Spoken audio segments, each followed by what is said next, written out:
As a boy, he was given a name that meant warrior. As a man, he was called by God to lead 300 soldiers on an impossible mission.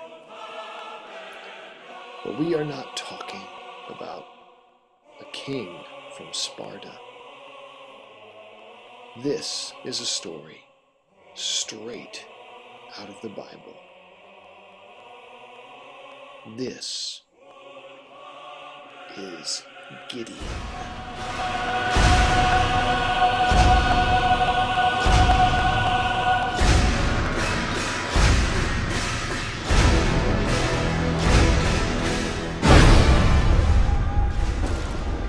Before this battle is over, the world will know that few stood against many.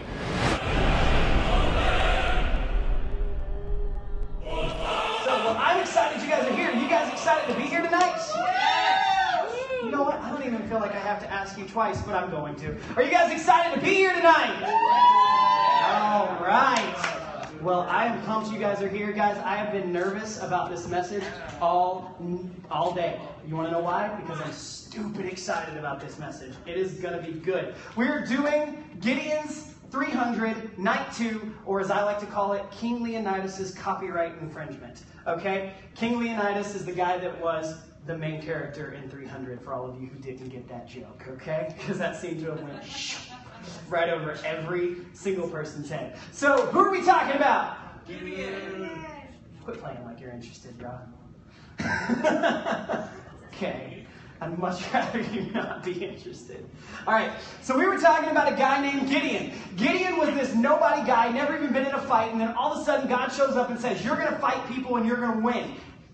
End of it. And then Gideon was like, listen, God, listen, if it's you, I'm going to need you to prove some stuff. So I'm going to lay out this blanket and I need you to make it wet. Blah, blah, blah, blah, blah. God did all of that. That is where that chapter ended. Where we're going to start tonight is verse 1 of the very next chapter. So let's go ahead and get into that. It's Judges chapter 7, verse 1. All right, this is what it says. It's going to be on the screen if you don't have a Bible. If you do have a Bible, follow along with us. And if you have a YouVersion on your smartphone, follow along with us there. Whatever works for you works for me. It says, so Jerubbaal, that is Gideon. Jerubbaal actually translates to, let Baal fight for himself. I told you guys about that last week. And it says, and his army got up early and went as far as the spring of Harod. The armies of Midian were camped north of them in the valley near the hill of Moreh. Gideon wasted no time. This is the very next verse. The last verse that we read was literally where God wet the ground and the blanket was dry. And then the very next verse is Gideon's army getting up and doing something. Now, here's what I want you to get from that. When God calls you to do something, when God tells you to do something, don't waste any time getting started. Because all you're doing is delaying your story. All you're doing is pushing back what God is wanting to do for you and through you. And you could miss something huge if you decide to wait instead of acting when God tells you to. Now, this is how many men Gideon had with him. Gideon had 32,000 men. 32,000 men, all right? That was who was with him. But God was like, listen, Gideon, that's too many people, bro.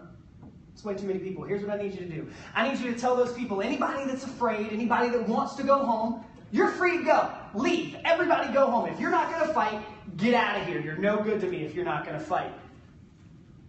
So, Gideon lost 22,000 men in that moment. 22,000 men were like, listen, I've been scared the whole time. Thanks, peace. All right? All of those men left. 22,000. Gideon is left with, I didn't write the number down, a lot of people. Not a lot of people. He's left with 10,000 people. That's the number I'm looking for. He's left with 10,000 people. Is 10,000 right? Did I do my math right? 10,000. Okay. I hear kids being like, that's not right math, okay? I sucked at math, so it's fair if it's not right. All right? But Gideon had 10,000 men. That's still a fair amount. That's almost the amount that's in a legion that the Bible talks about. But then God says, no, Gideon, bro, that's still too many people. Here's what I want you to do. I want you to take them to a lake, and then I'll tell you who to keep from there. So Gideon takes them to a lake, and then this is what happens. Gideon says, you guys take a drink while we wait here for God to show up and do something. So some men get down and they bend all the way over and they start drinking just from the stream, just putting their face all the way into it, which probably would have been me. And then there was a select few guys that bent over and grabbed some water and started to drink it like this. God said that every single person that bent over and stuck his face in the water was to go home. And every person that did this was to stay. Now the people that bent over were probably younger because they had all their joints and could move. But then the people that were probably older were the ones that were probably lapping it up. So they probably weren't that good for Gideon, but God wanted them. But they were also smart enough to know that they can't put their faces down because the enemy is everywhere and they need to keep an eye out. Gideon then loses 9,700 people. 9,700 people then go home. It's a lot of people drinking out of a lake. 9,700 people who go home. Gideon is now left with 300 people. Now God wants to take away the excess to make your story great. You might be looking around and saying, well, I've got all of this in my life. Why would God want to take this away from me? Or you may feel like you're losing stuff in your life. Your friends may be dropping away from you. Things may be happening that you don't want to happen. Your family may be running out of money. All this other kind of stuff may be happening left and right. But God wants to trim the excess so he can do something great with you. Because sometimes if there's too many people there, God can't do as much. God actually says the reason that he's taking those people away is so that whenever the battle's won, those people won't say, we did it by ourselves. Because God knows if there's more than the people that he's picked out, that's what would happen. So Gideon sneaks into the enemy camp. Gideon's a real sneaky guy for having never even been in a fight. Gideon sneaks into the enemy camp, and we're going to start off at Judges chapter 7, verse 11. We're going to start at the end of verse 11 and read to verse 15. It says, so Gideon took Pruitt and went down to the edge of the enemy camp. The armies of Midian, Amalek, and the people of the east had settled in the valley like a swarm of locusts. Their camel were like grains of sand on the seashore. There was a lot of people in this camp. Too many to count, it says. Gideon crept up just as a man was telling his companion about a dream. The man said, I had this dream, and in my dream a loaf of barley bread came tumbling down in the Midianite camp. It hit a tent, turned it over, and knocked it flat. For one thing, that's a really, really weird dream. But then this is where it gets even weirder. His companion answered, your dream can mean only one thing. God has given Gideon, son of Joash, the Israelite, victory over Midian and all its allies. First of all, how do these people even know who Gideon is? What the heck is happening here? All right. When Gideon heard the dream and its interpretation, he bowed in worship before the Lord. Then he returned to the Israelite camp and shouted, get up, for the Lord has given you victory over the Midianite horde. Somebody say, get up. No, let's try that again. See, I like to have fun in youth service, okay? I'm not in here to just preach a message while you guys just be quiet and just go, let's play the DJ. All right, I want you guys to help me preach. I do a lot better when you guys help me. When you guys say stuff, when you guys talk to me, not to each other. There's a difference. You help me. So, somebody say get up. Yeah. That's a little better. That's a little better. So you got to get up and get to work.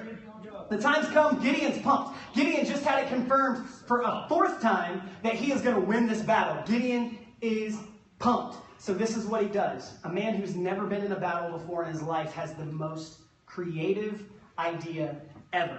He breaks the men up into 3 groups of 100. They surround the enemy camp at night. He gives the men a horn and he gives the men a torch that's covered up by like a basket thing. And Gideon says, this is what we're going to do. Whenever I blow this trumpet, I want you all to blow your trumpets. That's 300 men with trumpets. He said, I want you to blow your trumpet, and then I want you to break the things so that they can see the torches. And then we'll go into battle. But we're not even going to have to do anything. They're going to take care of themselves. It's going to be great. So Gideon and his men line up around it, and they blow their horn, and then all the other men blow the horns, and then they break their lights, and the battle starts. Now, you want me to tell you why Gideon gave all of his men horns? Because only generals over legions in that time had horns. So whenever they sounded their horns, it told the Midianites that there was 300 legions of Israelites outside of their tents. 300 legions. A legion is 15,000 people. The Midianites literally woke up, freaked out, and started killing each other. Yeah. Okay, God showed up in an amazing way. The Midianites went to battle with each other. Gideon didn't lose one man in the entire battle. 2 generals escaped. They didn't make it far. Gideon's men went after them and they cut off their heads and brought them back to Gideon. It was really, really, really weird. Okay? But now, in the story of King Leonidas, do you guys know, I told you guys last week that King Leonidas was a real guy. You guys remember that? That I told you that? He had 300 men, okay? Where he got the idea to have 300 men, and I'm not making this up, I actually researched this and looked into it, was the Bible. Now, the Bible that we have today didn't exist, but the story of Gideon existed. People knew Gideon. And King Leonidas heard this story of Gideon and his mighty 300 men that killed all of the Midianite army. Surely we can do the same thing. King Leonidas led his men to battle, 300 of them, and they all died. Every single one of them. Because the difference is God was in Gideon's battle. God had already won Gideon's battle long before it started. And the deal is God's doing that for you. If you feel like you're in a battle, you feel like something's coming up in your life and there's no way you can beat it, chances are you're right. There's no way you can beat it. But God's on your side. God will beat it. God's already won it. Like I said last week, you're not fighting for victory, you're fighting from it. You've already got the victory. You just have to get up and move. Gideon had already been told 4 times that he had the victory. And then he got up and he moved.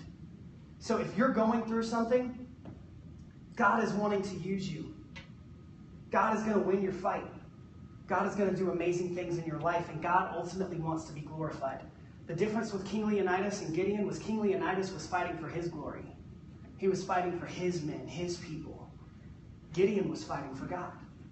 Gideon was fighting so that 2,000, 4,000, 7,000, 900 million years from now, whatever you believe, we would be talking about him in Bethlehem, Georgia, and telling his story and relating it to our lives. But you know who we're praising in this situation? We're not praising Gideon. We're praising God. You're right. You got that.